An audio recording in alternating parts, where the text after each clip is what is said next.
최근에 나온 책 중에서 나는 그냥 버스 기사입니다, 이런 제목의 책이 있는데요. 제목을 딱 들으면 이게 누가 썼는지 금방 짐작할 수 있지 않습니까? 이 저자는 전라북도 전주에서 시내버스를 운전하시는 분입니다. 이분이 이제 버스를 운전하면서 경험하는 애환을 틈틈이 이렇게 글로서 이제 남기고는 했는데, 이걸 모아가지고 이제 책으로 엮은 겁니다.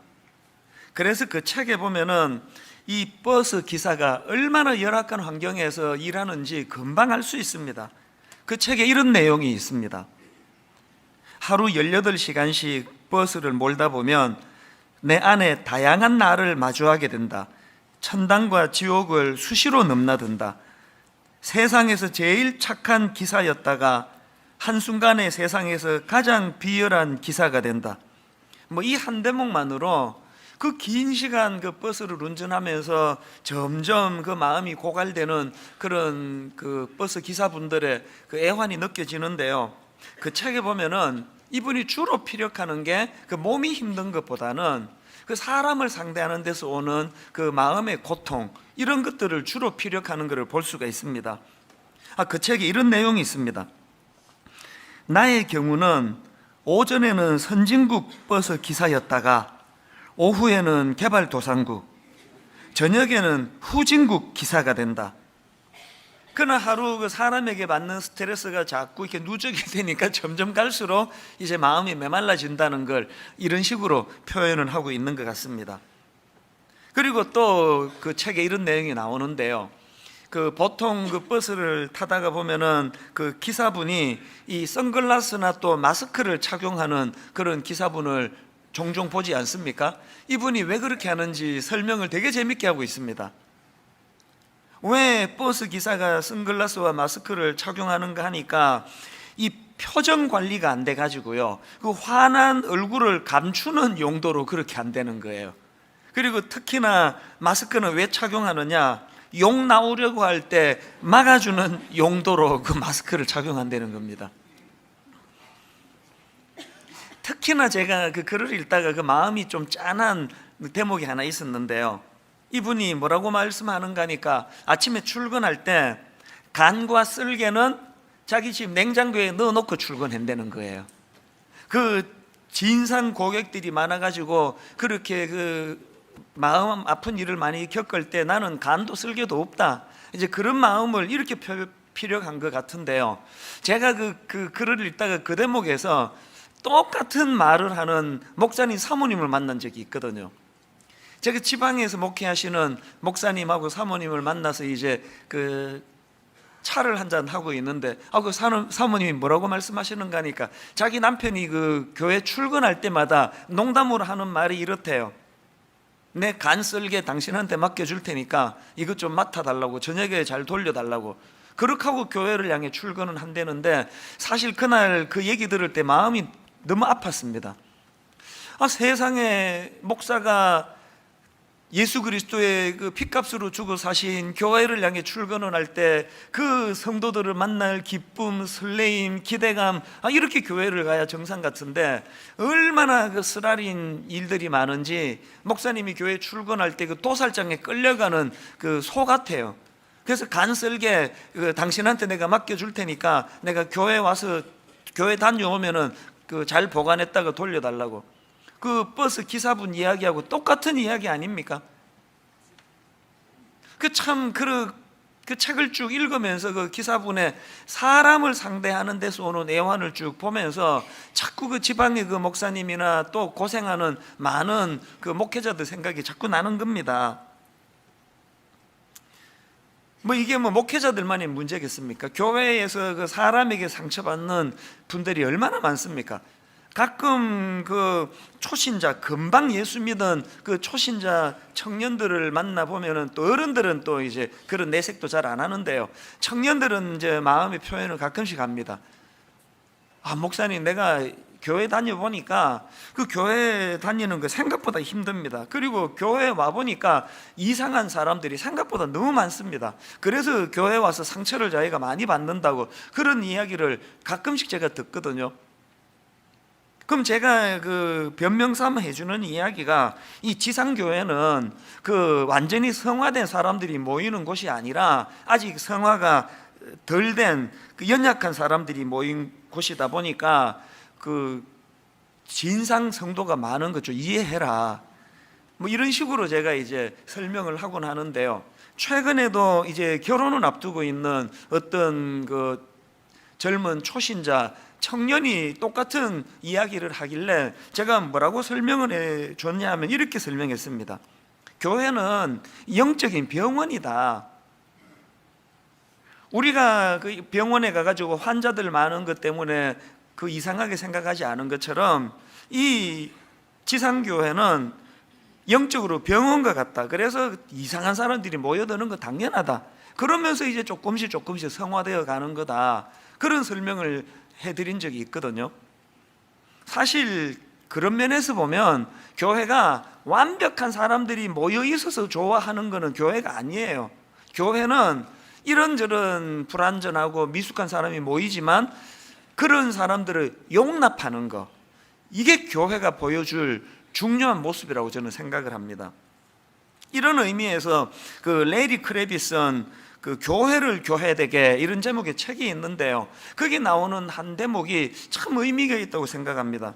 그 책 목차에 보면 우리가 꿈꾸는 교회, 이런 그 파트가 있는데요, 그 파트의 첫 번째 소제목이 이렇습니다. 깨어진 사람들이 모인 교회. 그리고 그 안에 이제 어떤 내용이 나오는가 하면은 저자가 이런 말을 합니다. 나는 늘 고백록 같은 책을 쓰고 싶다. 그러면서 그 다음에 피력하기를, 내가 혹시라도 그런 책을 쓴다면 제목은 나도 엉망이고 너도 엉망이다, 이렇게 정하고 싶다. 껄끄러운 진리지만 나는 전혀 괜찮지 못한 존재이며 당신도 마찬가지이다. 그 교회를 설명하는데 참 핵심을 잘 설명한다고 생각을 합니다. 그런데 그 다음 내용이 제 마음을 뭉클하게 하는데 한번 들어보십시오. 내가 속하고 싶은 교회는 첫째, 내가 엉망이라는 것과 둘째, 하나님이 사랑이시라는 것, 이 두 가지를 분명히 아는 교회이다. 내가 진정으로 속하고 싶은 교회는 문간에 들어서는 나를 맞이할 때 내가 엉망임을 아는 교회이다. 이렇게 전제를 하고요, 그 다음 한번 들어보십시오. 사람들이 내 실상을 다 보고도 여전히 나를 원하는 것을 알고 싶다. 내 가면을 벗어도 된다는 것과 사랑 앞에서 내 밑바닥을 내보이며 즐거이 영혼의 소생을 경험할 수 있다는 것을 알고 싶다. 이게 저는 교회의 중요한 핵심을 담고 있다고 생각합니다. 사람들이 엉망인 자기의 실상을 다 알고도, 그러면서도 자기를 내치지 않고 자기를 수용하기 때문에 교회에 가서는 내가 가면을 벗어도 된다. 또 사랑 앞에서 내 밑바닥을 내보이며 즐거이 영혼의 소생을 경험할 수 있는 곳. 저는 분당 우리 교회 담임 목사 아닙니까? 이 글을 읽으면서 진짜 우리 교회가 이랬으면 좋겠습니다. 분당 우리 교회는 영혼의 소생을 경험할 수 있는 교회, 영혼의 소생을 경험할 수 있는 교회가 되기 위해서 전제 조건이 뭐라고요? 내 엉망인 내 실상을 모든 사람들이 알고도 여전히 나를 내치지 않고 엉망인 나 존재 자체를 수용해주고 인정해주기 때문에 내가 분당 우리 교회 갈 때는 가면 안 쓰고 가도 된다. 왜? 사람들은 내 존재 연약한 걸 그대로 받아주는 것이니까. 오늘날 교회가, 또 분당 우리 교회가 정말 이런 곳이 되기를 원합니다. 그래서 가면 벗고 하나님 앞에 자기를 드러내고 직면할 때 교회를 다니면 다닐수록 즐거이 내 영혼이 소생되는 것을 경험하는 곳, 이게 교회라는 것을 많은 초신자들이 누릴 수 있는 그런 교회가 되기를 바랍니다. 이런 의미에서 여러분 정말 이런 우리 소원이 있다면 지난주 살펴본 로마서 14장 1절 말씀을 잊으시면 안 됩니다. 믿음이 연약한 자를 너희가 받되 그의 의견을 비판하지 마라. 그런데 오늘 제가 살펴보려는 포인트가 하나 있는데요. 그게 뭐냐 하니까 지금 바울이 로마서 14장 1절부터 15장 13절에 이르기까지 긴 내용의 말씀의 주제가 뭐냐 하니까 강한 자와 연약한 자들이 서로를 용납하는 것의 문제, 다시 말해가지고 지금 대인관계에 대한, 교회 안에서의 대인관계의 문제를 지금 피력하고 있는 말씀이거든요. 그래서 14장 1절 그 말씀의 첫 시작도 방금 읽어드린 1절, 믿음이 연약한 자를 너희가 받되 그의 의견을 비판하지 말라, 이런 큰 선포로 대인관계의 문을 열고요. 그리고 또 오늘 본문 바로 그 다음 13절에서도 또 반복합니다. 그런즉 우리가 다시는 서로 비판하지 말고 도리어 부딪힐 것이나 그칠 것을 형제 앞에 두지 아니하도록 주의하라. 이렇게 일상생활 속에서 경험할 수 있는 그런 소소한 먹는 문제, 또 나를 중요하게 여기는 문제, 이런 대인관계를 지금 설명하고 있는데 갑자기 오늘 본문 7절 8절 9절에 들어와 가지고 거대 담론을, 이게 지금 흐름에 맞지 않는 거대 담론을 지금 얘기하는 겁니다. 자, 7절 8절을 보십시오. 우리 중에 누구든지 자기를 위하여 사는 자가 없고 자기를 위하여 죽는 자도 없도다. 우리가 살아도 주를 위하여 살고 죽어도 주를 위하여 죽나니 그러므로 사나 죽으나 우리가 주의 것이로다. 이게 지금 그 소소한 대인관계를 피력하다가 갑자기 좀 생뚱맞지 않습니까? 9절도 마찬가지예요. 이를 위하여 그리스도께서 죽었다가 다시 살아나셨으니 곧 죽은 자와 산 자의 주가 되려 하심이라. 지금 로마서 1장부터 11장까지의 거대한 복음에 대한 메시지를 전하는 게 아니거든요. 지금 바로 앞에서 우리 그 먹는 문제, 그리고 또 날 지키는 문제, 이런 소소한 대인관계를 이야기하다가 왜 갑자기 이런 거대 담론을 여기다가 지금 피력하고 있는가? 사실 저는 지난 한 주 내내 이 질문을 가지고 이제 묵상을 하고 자료도 찾아보고 그런데 시간을 많이 보냈는데요. 그러다가 제가 참 중요한 포인트를 제가 발견했습니다. 지금 바울이 너와 나의 이 대인관계, 뭐 먹느냐, 어느 날을 지키느냐, 이런 거를 피력하다가 왜 이런 십자가와 구원의 거대한 말씀을 우리에게 제시하고 있느냐? 그거는요, 대인관계에서도 이 7절 8절의 이 말씀이 늘 되뇌어져야 된다는 겁니다. 왜 그래야만 되느냐? 바울이 지금 제기하는 문제가 뭐냐? 대인관계에서도 이 십자가, 우리를 구원해 주신 하나님 은혜가 개입을 해야 된다는 겁니다. 그래서 저는 우리의 대인관계에서 꼭 기억해야 될 몇 가지를 본문에서 제가 찾아내는데요. 자, 첫 번째로 대인관계에서 우리가 기억해야 될 게 뭐냐? 보다 본질적인 생각으로 상대방을 바라봐야 된다는 겁니다. 이 본질적인 생각, 헬라어로 아디아포라라는 단어가 있는데요, 저는 오늘 본문을 묵상하면서 이 아디아포라라는 단어를 정말 오래 묵상을 했습니다. 이 아디아포라가 무슨 뜻을 가진 단어인가 하면은요, 그 라이프 성경 사전에 보면 이 단어를 설명하기를 이거는 그 대수롭지 않은, 이런 뜻을 가진 헬라어 아디아포론의 복수 형태인데요, 이 아디아포라가 무슨 뜻이냐? 하나님께서 명하시지도 또 그렇다고 금하시지도 않은 행동들을 가리키는 단어가 이게 아디아포라예요. 그러니까 아디아포라라는 단어는 실행을 해도 그만, 또 하지 않아도 죄가 되지 않는 대수롭지 않은 문제, 이게 아디아포라예요. 예를 들면은 지난주에 살펴본 14장 2절 말씀이 바로 아디아포라에 관한 문제를 제기하는 거거든요. 자, 2절을 보십시오. 어떤 사람은 모든 것을 먹을 만한 믿음이 있고 믿음이 연약한 자는 채소만 먹느니라. 자기 생각으로 나는 뭐 거리낌 없이 다 먹는다, 그래서 막 먹어요. 그 문제 없습니다. 왜? 아디아포라. 그런가 하면 어떤 사람은 나는 유대교 출신이기 때문에 나는 이미 예수님을 믿고 변화가 됐지만 예전의 습관대로 나는 음식을 가려 먹는다, 난 채소만 먹는다, 그거 괜찮다는 거예요. 아디아포라예요. 그게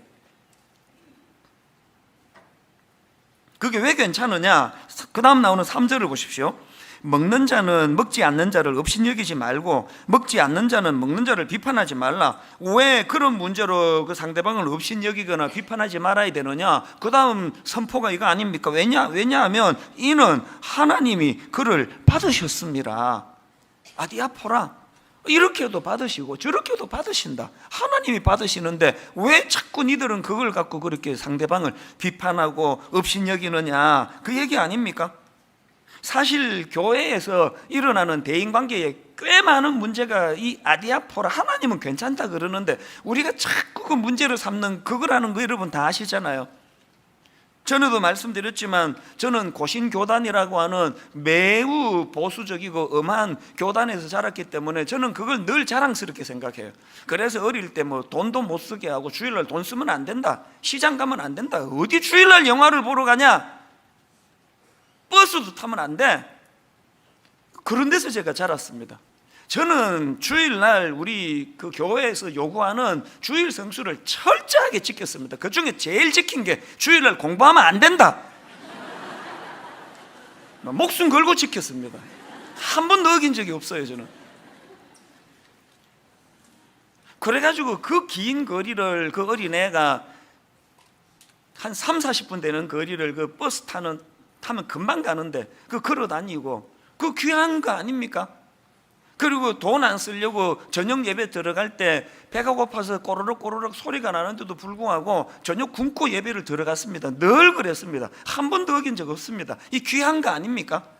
이 정신이 귀하다면, 그런 믿음이 성숙한 자라면 어떻게 해야 됩니까?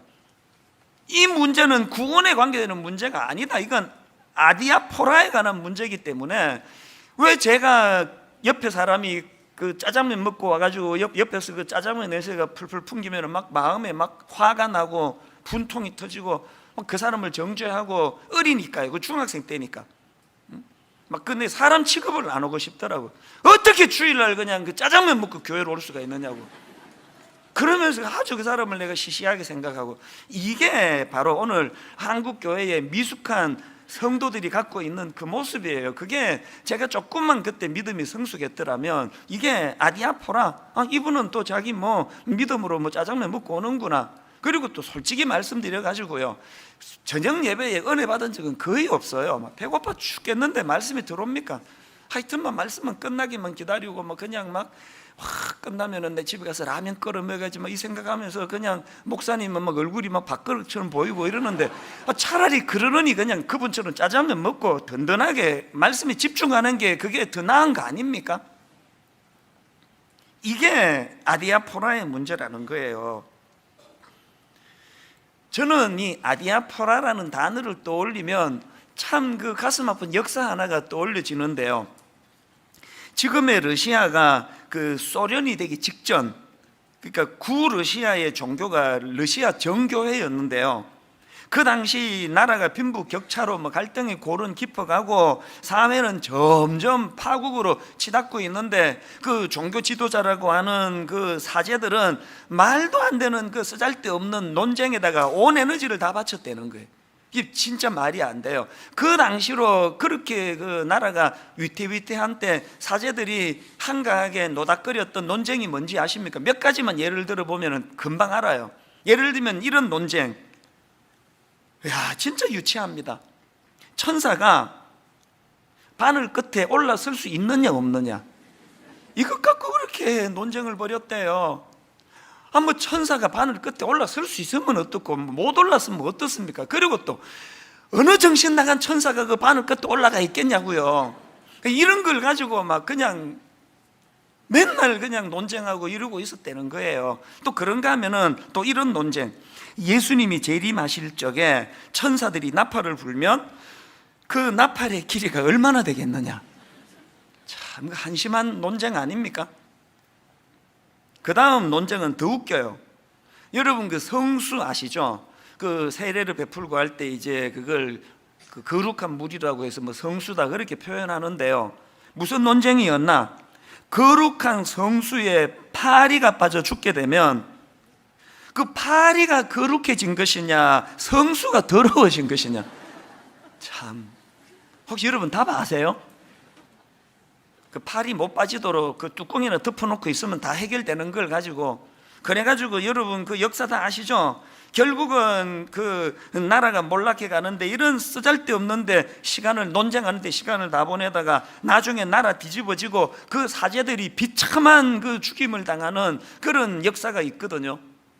이런 면에서 오늘 한국교회는 또 분당 우리 교회 안에는 지금 이런 말도 안 되는, 그 하나님 보시기에는 그거 뭐 밥 먹고 오든지 뭐 굶고 오든지 짜장면을 먹었는지 뭐 우동을 먹었는지 이런 게 아니잖아요. 예배자로 하나님 앞에 신령과 진정으로 서는 게 문제인데, 우리는 서로를 향해 가지고 이 아디아포라, 나는 왜 그냥 음식을 가려서 먹는데 저 사람은 왜 다 먹느냐고, 왜 나는 큐티를 안 하는데 왜 저 사람은 큐티를 안 하느냐고. 그 큐티하고 안 하고 하면 좋죠. 그거 안 하면 그게 뭐 지옥 가는 문제는 아니지 않습니까? 하도록 권면은 하지만 그걸 가지고 남을 비판하고 정죄하고 그러실 거면 큐티 안 하는 게 나아요, 차라리. 바울이 왜 지금 먹는 문제, 날 지키는 문제, 이런 사소한 대인관계를 설명하다가 갑자기 7절, 우리 중에 누구든지 자기를 위하여 사는 자도 없고 자기를 위하여 죽는 자도 없도다, 이런 거대 담론을 피력하는 이유를 아시겠습니까? 우리가 그 상대방을 바라볼 때 좀 더 본질적인 그 중심으로 상대방을 바라보자는 그 이야기거든요. 그런가 하면은 두 번째로 대인관계에서 우리가 기억해야 될 게 하나 더 있습니다. 더 넓은 시각으로 상대방을 바라보자는 것입니다. 이런 말 들어보셨습니까? 독수리가 새의 왕이 될 수 있는 이유는 다른 그 참새 같은 것들이 없는 넓은 시야를 확보했기 때문이다. 저는 이 말씀이 참 좋습니다. 독수리가 뭐 아주 날카로운 부리도 있고 날카로운 발톱도 있고 그거 다 좋은 거지만요, 독수리가 새의 왕이 될 수 있는 거는 참새가 못 가진 넓은 시야라고 한다면 오늘 우리는 어떤 시야를 갖고 있습니까? 그래서 저는요, 저를 이렇게 그 다그칠 때 스스로 독백하는 것 중에 이런 독백을 가끔씩 합니다. Look at the big picture. 바로 뭐 큰 그림을 봐라. 이거 우리말로 그대로 이 말씀을 의미를 부여하자면 좀 크게 생각해라는 거 아닙니까? 좀 크게 생각하게. Look at the big picture. 부교역자가 무슨 실수를 할 때 제 마음에서 Look at the big picture. 사람이 실수할 수 있지, 그것 갖고 내가 이 사람에게 편견이나 선입견을 갖지 말자. 그럴 때 제 마음으로 Look at the big picture. 어느 성도가 아무것도 아닌 걸 가지고 저한테 막 시비를 걸어올 때 Look at the big picture. 이걸 시시비비로 그 사람에게 다가가지 말고, 이분이 그 예전 교회에서 그 목사님한테 그 상처를 받았나 보다, 그래서 나 같은 목회자를 불신하나 보다, 그러면서 그거를 이렇게 수용해 주면서 받아주는 게 Look at the big picture 아닙니까? 제가 이렇게 꼭 영어로 이렇게 표현을 하고 나면 미국에 있는 친구나 지인들이 반드시 또 이번 주 중에 연락이 와요. 야, 니는 그래도 그 미국에서 살았다는 사람이 발음이 그게 뭐냐? 그러면서 저한테 연락을 하면 제가 마음으로 이렇게 대답하죠. Look at the big picture. 그 발음 같은 데 신경 쓰지 말고 의미를 생각해라, 의미를. 제 영어 발음에 문제가 있기는 해요. 뭐 안 그랬으면 내가 한국에 돌아왔겠습니까?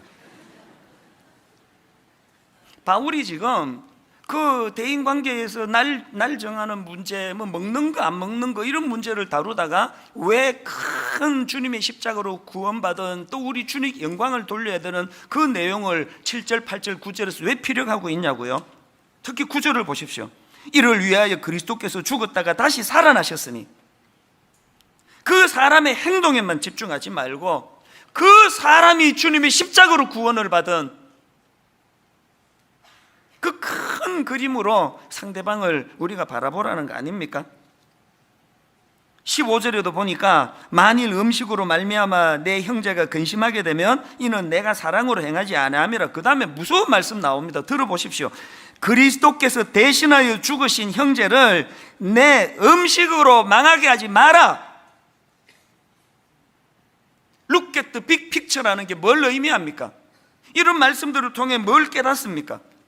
여러분, 그 14장 앞부분에서 비록 먹는 문제, 나를 중요하게 여기는 문제, 이런 것들은 서로 생각이 좀 다를 수 있지만, 그러나 근원적으로 8절, 우리가 살아도 주를 위하여 살고 죽어도 주를 위하여 죽나니 그러므로 사나 죽으나 우리가 주의 것이로다. 이 큰 그림을 그려주는 이유가 뭐예요? 뭐 먹느냐 안 먹느냐 이런 사소한 문제는 우리가 생각이 다를 수 있어도 우리는 구원받고 근원적으로 같은 생각을 하는, 우리는 근원적으로 같은 방향을 향해 나아가는 그리스도 영광이라는 큰 큰 그림을 가지고 있는 공통점이 있지 않느냐. 이걸로 서로를 용납해 주어라. 오늘 여러분 한국 교회의 성도들이 세상 사람들에게 비춰지는 이미지는 뭐예요? 세상 사람들과 크리스찬의 차이는 그 담배 안 피는 거, 또 술 안 마시는 거. 그것도 해서 또 뭐 슬쩍슬쩍 다 마시잖아요. 또 뭐 차이라는 게 그저 뭐 술 담배 안 하는 거, 뭐 주일날 뭐 성경책 들고 교회 가는 거, 이런 정도로 차이가 없다면은 그 부끄러운 거 아닙니까? 종교는 다르지만 나 교회 다니는 사람들, 예수 믿는 사람 한 가지는 인정한다. 그 사람들은 look at the big picture. 늘 사람을 크게 대하고 그 쪼잔하게 외모 갖고 그렇게 사람을 평가하지 않고 뭐 전라도냐 뭐 경상도냐 이따위 것 가지고 사람 평가하지 않고, 나는 진보고 저 사람은 보수지만, 나는 보수고 저 사람은 진보지만, 비록 접근하는 방식은 다르지만 이런 것 때문에 나는 평가하지 않는 크리스찬들이 나는 너무 좋아. 우리 이런 평가를 받고 있느냐고요.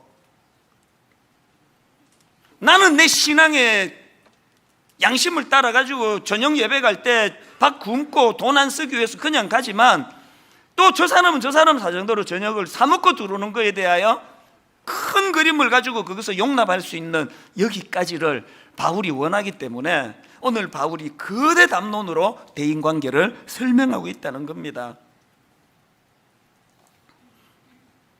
지난주 제가 그 프로야구를 가지고 설명을 드렸는데 이제 월드컵이 시작됐으니까 축구로 제가 예를 들어 볼게요. 자꾸 이렇게 그 좁아지는 생각으로 들어가면은요, 국내에 그 프로리그 있지 않습니까? 뭐 예를 들면은 여기에 수원에 있는 프로야구 프로축구팀하고 서울에 있는 프로축구팀이 그 라이벌이라 그러더라고요. 그러면은 지금 수원을 응원하는 그 응원팀은 그 서울에 있는 스트라이크 막 골 잘 넣는 사람을 보면은 그게 자기의 적이잖아요. 라이벌이잖아요. 그래서 그 사람 다쳤다 그러면 막 기분이 되게 좋아요. 이제 저 인간 안 나오는구나, 찬스다. 그렇게 편을 가르고 있다가 국내 리그만 보다가 이제 내일 저녁에 이제 월드컵이 이제 시작을 하는데 거기에 뭐 수원이 어디 있고 서울이 어디 있습니까? 모두가 다 대한민국 국가대표 선수로서 한 사람도 다치지 않기를 바라고 모두가 다 그냥 좋은 컨디션으로 자라기를 응원하는 태도가 확 바뀌어지는 거 아닙니까? 여러분은 지금 국내 프로 리그 응원하는 정도로 편가름으로 축구를 보듯이 신앙생활을 하십니까? 좀 더 포괄적이고 넓은 마음으로 모두가 다 우리 대한민국을 응원해야 된다는 그런 넓은 마음으로 상대방을 바라보고 계십니까? 부끄럽게도 제 눈에는 전자가 너무 많아요. 하나님 앞에서 아무것도 아닌데. 사도행전 15장에 보면은요, 이 로마서를 기록한 바울의 부끄러운 내용이 담겨져 있는데요, 지도자인 바울과 바나바가 아무것도 아닌 것 가지고 갈등을 일으키다가 둘이가 결별을 해버립니다. 자, 사도행전 15장 37절부터 40절까지 내용을 같이 한번 읽어보시겠습니까? 바나바는 마가라 하는 요한도 데리고 가고자 하나 바울은 밤빌리아에서 자기들을 떠나 함께 일하러 가지 아니한 자를 데리고 가는 것이 옳지 않다 하여 서로 심히 다투어 피차 갈랐으니 바나바는 마가를 데리고 배 타고 구브로로 가고 바울은 신라를 택한 후에 형제들에게 주의 은혜의 부탁함을 받고 떠나. 여기 보면은 그 지도자라고 하는 바울과 바나바가 2차 전도 여행을 준비하는 과정에서 그 마가를 데리고 가는 문제를 가지고 싸우다가 이게 마음이 하나가 안 돼가지고 결별을 해버려요. 그 다 지나놓고 보면은 그 아무것도 아닌데 그 누굴 데리고 가고 안 데리고 가고 뭐가 중요하냐고요. 특히 바울 입장에서는 그 1차 전도 여행 중에 마가가 실수한 걸 자기가 그걸 용납하지 못하던 그런 그 좁은 마음을 두고 얼마나 부끄러웠겠냐고요. 우리가 지난 시간을 돌아보면 그 어릴 때 젊을 때 이런 그 부끄러운 기억들이 다 많은 거 아닙니까? 저도 마찬가지예요. 저는 20대 초반에 미국으로 이민 갈 당시를 생각하면 부끄러운 게 한두 가지가 아니에요. 그 중에 그 에피소드 하나가 저를 괴롭히는데요, 처음에 제가 이제 미국 가자마자 랭귀지 스쿨에 들어갔습니다. 내셔널 칼리지 오브 에듀케이션이라고 교육대학인데요. 거기서 이제 금방 유학 오거나 이민 온 영어 잘 못하는 사람들이 이제 거치는 코스를 제가 다녔는데, 그 코스에 그 83년도에 그 시카고의 그 폴란드 출신들이 많이 이민을 오던 그런 상황입니다. 그래서 이제 그 외국 사람들이 다 모여 있는 그 ESL이라고 랭귀지 코스에 거의 폴란드 출신이 한 50% 60% 됐고요. 다 자기들끼리 다 통해요. 그리고 이제 한국에서 저 혼자 왔고요. 중국에서 온 사람 하나 있고, 뭐 이런 식으로 드문드문 이제 외국인들이 있었는데요. 1년을 그렇게 잘 보냈는데 마지막에 종강을 앞두고 문제가 생긴 거예요. 그 폴란드 사람들이 아주 그 사람들 나빠요. 자기들 숫자가 많다고 돈 얼마씩 걷어가지고 교수님 수고했는데 선물 사드리자. 거기까지는 좋은데요. 자기들이 뭘 고르기로 했느냐? 자기들 민속 무슨 그 폴란드 무슨 뭔지도 몰라요. 우리로 치면 하회탈 이런 식으로 자기들 나라의 무슨 그거를 선물을 결정했다는 거예요. 의협심이 강한 저로서는 그거를 용납할 수가 없었습니다. 아니, 왜 폴란드 사람이 많다고 해가지고 중국계도 있고 한국계도 있고 다른 민족이 많은데 왜 폴란드 그거를 사느냐? 나는 이거 용납할 수 없다 그러면서 막 엄청 내가 싸웠습니다. 안 된다고. 이거는 정의를 구현하는 차원에서 그래서 제가 그 중국에서 온 그 친구 굉장히 내가 실망했어요. 그러면 내가 그 친구한테 영어도 안 되는데 막 이렇게 막 손짓 발짓 하면서 이거는 용납할 수 없다고, 이거는 막아야 된다 그러면서 그랬더니 그 친구가 조용한 소리로 한마디를 딱 하더라고. 이렇게 내버려 둬라. 굉장히 내 실망했습니다. 이런 비겁한 사람이 있느냐고. 그래가지고 결국은요, 의협심이 강한 저는요 거기에 동참 안 하고 그 회비보다 훨씬 많은 돈을 들여가지고 내가 개별적으로 사가지고 선생님께 따로 드렸어요. 그러면서 그 중국에서 온 그 지구를 내 굉장히 그 의식도 없는 사람이라고 제가 무시했는데요. 그리고 여러분, 그게 지금 한 5, 6년이 지났거든요. 내 그때를 생각하면 부끄러워 죽겠어요. 진짜 부끄럽습니다. 이게 오늘 본문으로 말하면 이 아디아포라 아닙니까? 그 폴란드 무슨 인양이면 어떠고 한국 하회탈이 어떻습니까? 수고한 선생님께 고마운 마음을 표현하면은 그게 되는 거 아닙니까? 그걸 무슨 그 정의를 내가 행한다고, 공의를 내가 세운다고 그렇게 깐깐하게 그래가지고 창피해 죽겠어요. 내가 중국계 친구를 그 이후로 못 만나가지고요. 지금이라도 만나면 한국 사람 다 나갔지 않다고 그 일 꼭 해주고 싶어요. 여러분, 그때 23살 어리니까 그랬다 치는데, 여기 지금 나이 좀 드시고 그 예수 오래 믿은 사람 중에 그때 저 같은 분이 얼마나 많은지 아세요? 들어보면 그게 아무것도 아닌 건데 그걸 막 엄청나게 무슨 공의를 세우는 것처럼 그래가지고 이민 처음 갔을 때 그 교회에서도 마찬가지예요. 근데 진짜 부끄러워요. 저는 그 고신 교단에서 이렇게 타 교단을 접해본 적이 없다가 이민 교회는 모든 교단이 다 모이는 데 아닙니까? 이런 배경 저런 배경 다 모여 있는데 청년부 성경 공부할 때마다 진짜 많이 싸웠습니다.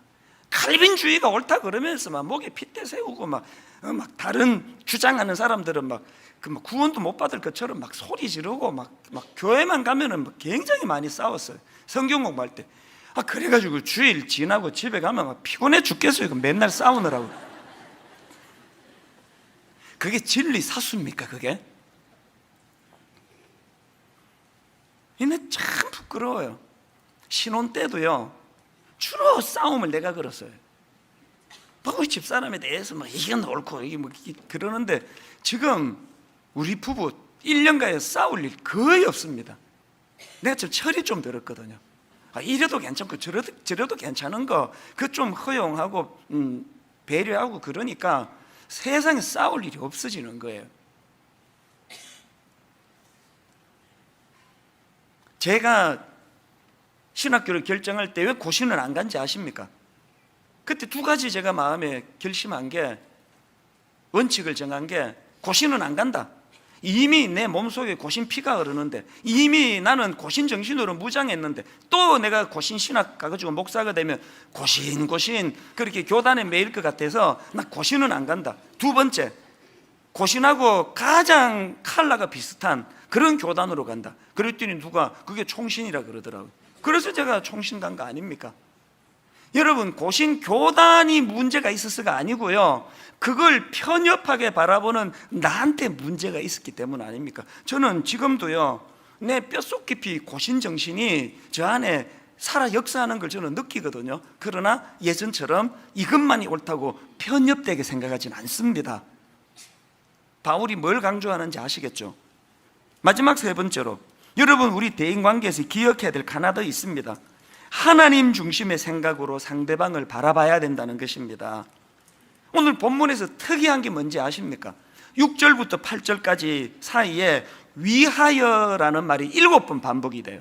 특별히 주를 위하여, 이게 5번이나 반복이 됩니다. 자, 여러분 한번 확인을 하면서 본문을 보시겠습니까? 6절부터 8절 내용을 보시면서 우리 같이 한번 읽어보시겠습니다. 나를 중히 여기는 자도 주를 위하여 중히 여기고, 먹는 자도 주를 위하여 먹으니 이는 하나님께 감사하며, 먹지 않는 자도 주를 위하여 먹지 아니하며 하나님께 감사하느니라. 우리 중에 사는 자가 없고 자기를 위하여 죽는 자도 없도다.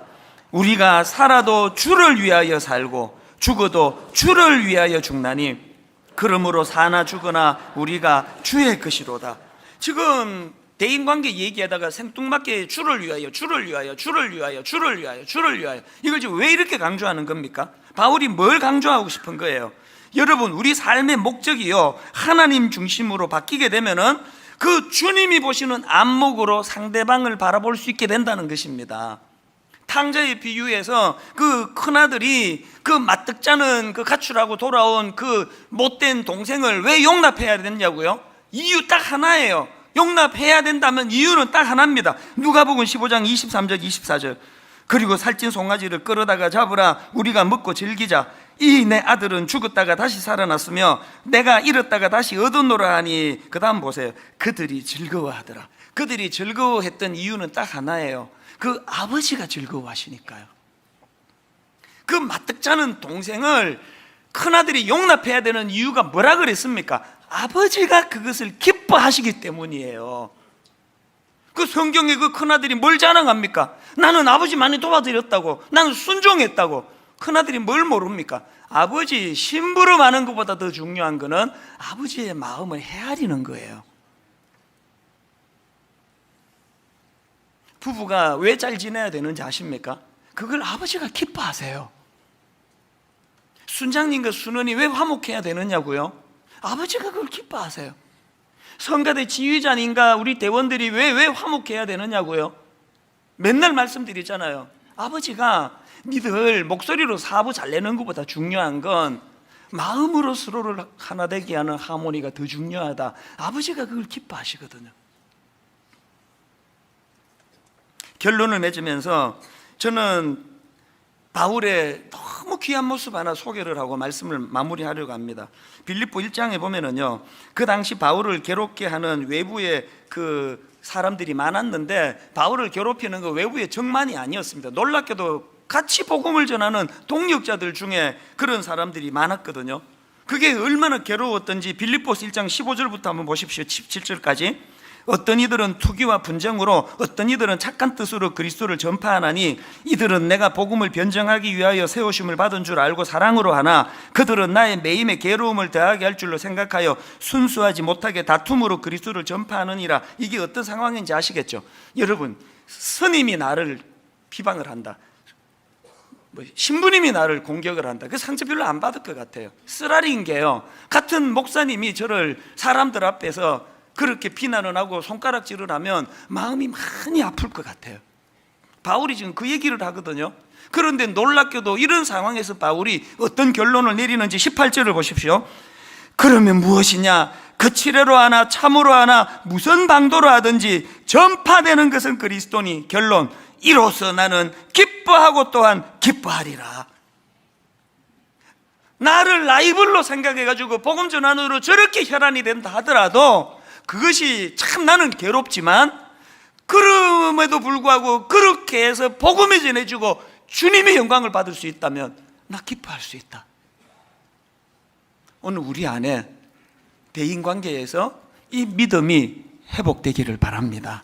오늘 말씀을 기억하시면서 우리 찬양 같이 불러보기 원합니다. 아버지, 당신의 마음이 있는 곳에 나의 마음이 있기를 원해요. 아버지, 당신의 눈물이 고인 곳에 나의 눈물이 고이길 원해요. 오늘 세 번째 대지를 마음에 품고 우리 한번 이 찬양 같이 불러보기 원합니다. 아버지, 당신의 마음이 있는 곳에, 아버지, 당신의 마음이 있는 곳에 나의 마음이 있기를 원해요. 아버지, 당신의 눈물이 고인 곳에 나의 눈물이 고이길 원해요. 아버지, 당신이 바라보는 영혼에게 나의 두 눈이 향하길 원해요. 아버지, 당신이 울고 있는 어두운 땅에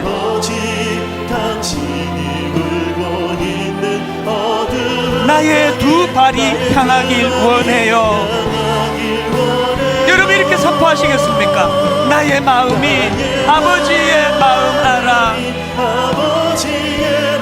내 모든 뜻 아버지의 뜻이 될 수 있기를. 나의 온 몸이 아버지의 마음 알아. 내 모든 삶 당신의 삶 되기를. 우리 한 번 더 찬양 부르기 전에 곰곰이 한번 우리의 대인관계, 특히 교회에서의 우리의 모습을 한번 돌아보면 좋겠습니다. 여러분, 제가 왜 저의 부끄러운 그 어린 시절의 이야기를 왜 다 오픈하는 겁니까? 그럴 수 있는 게 인간이거든요. 자기는 이게 진리라고 생각하지만 사실은 그게 치우쳐 있다는 걸 자기만 빼고 다 알아요. 그래서 하나님, 이 아디아포라, 이 해도 괜찮고 안 해도 그만인 이런 것에 내가 집착하며 주님이 핏값을 주고 사신 사람을 정죄하는 게 훨씬 더 악하다는 걸 좀 깨닫기를 원합니다. 넓은 마음을 Look at the big picture. 하나님의 작은 거는 포용하고 용납하며, 무엇보다 우리 부부가 서로 용납하고 잘 지내는 게 하나님이 기뻐하시는 일이라면 우리 교회 안에서, 이 나라 안에 이런 생각을 가지고 정말 하나님의 마음이 머무는 그곳에 내 마음이 머물기 원합니다. 우리 가사를 생각하시면서 한 번 더 찬양하기 원합니다. 아버지, 당신의 마음이 있는 곳에, 아버지, 당신의 마음이 있는 나의 마음이 있기를 원해요. 진실로 그러하기를 원합니다. 아버지, 당신의 눈물이 고인 곳에 나의 눈물이 고이길 원해요. 그 다음 가사를 한번 보십시오. 아버지, 당신이 바라보는 영혼에게 그 하나님의 시선으로 나의 두 눈이 향하길 원해요. 아버지, 당신이 울고 있는 어두운 땅에 나의 두 발이 향하길 원해요.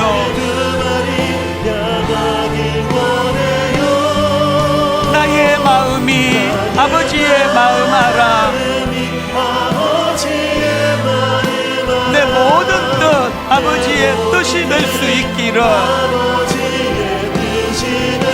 나의 온 몸이 아버지의 마음 알아.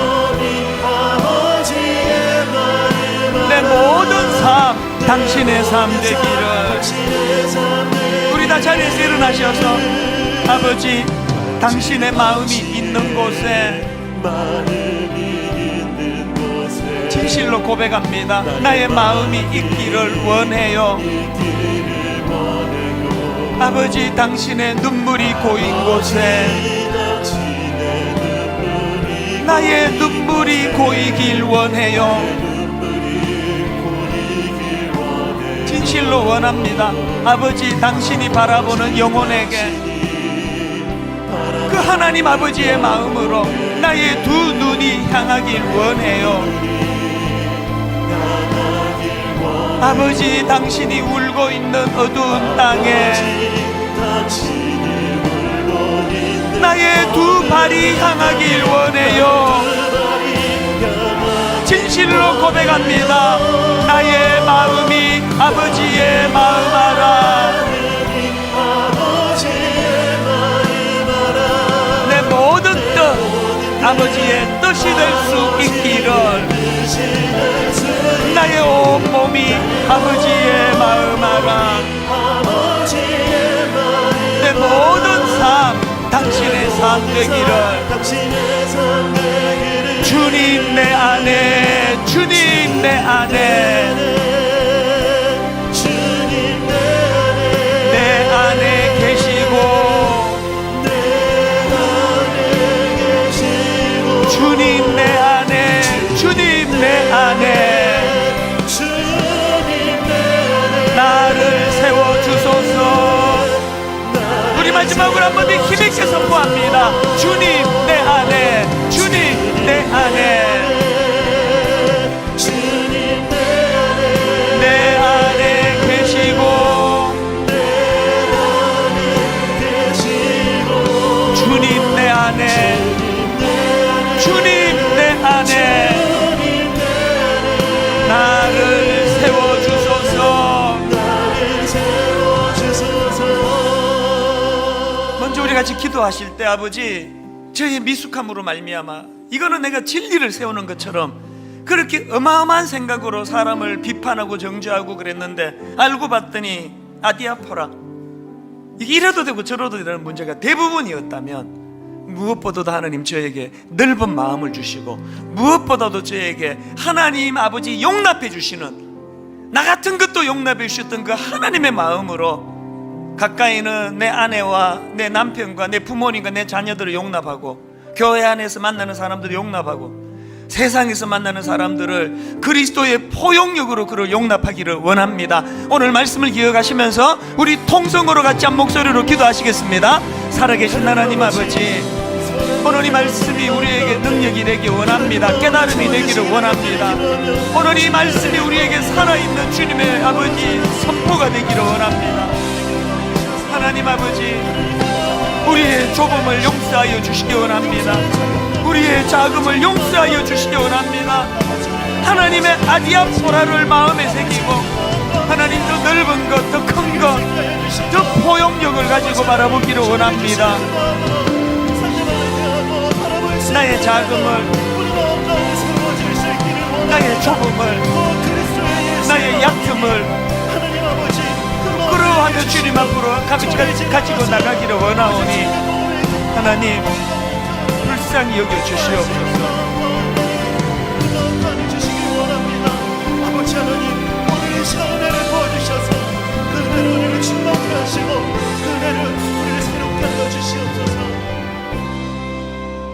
하나님 아버지, 지방에서 목회하는 그 목사님 아침에 교회로 출근하면서 간쓸게 아내에게 맡기고 가겠다고 어떻게 이런 가슴 아픈 일이 오늘 교회 안에 일어날 수 있는지, 어떻게 예수 그리스도의 십자가 복음으로 가슴이 벅차야 될 초신자들이 교회만 오면은 먼저 믿은 우리들 때문에 상처를 받아야만 하는지, 왜 아버지 교회 안에 피 흘리며 받은 상처가 치유가 안 돼 이 교회 저 교회 기웃거리며 그렇게 회복을 갈망하는 일이 일어나야만 하는지, 오늘 말씀을 들으면서 무엇보다도 우리 자신이 주님 앞에 반성하며 회개하며 나아가기를 원합니다. 그 좁고 사소하고 그 별것 아닌 것에 집착하며 사람을 정죄하고 단죄하던 우리의 모습을 불쌍히 여겨주시고, 아버지 그 더 넓은 더 큰 그림으로 봤을 때 우리는 한 하나님을 아버지로 모시는 형제요 자매, 우리는 한 목표 한 방향을 향해 하나님의 영광이라는 큰 목표를 향해 나아가는 동력자라는 사실을 인식하고 그 사소한 것들은 용서하고 용납하고 그를 품어주는 저희들이 되도록 인도하여 주시옵소서. 그래서 이 교회 안에서 많은 치유의 역사가 일어나도록 하나님 간섭하여 주시옵소서.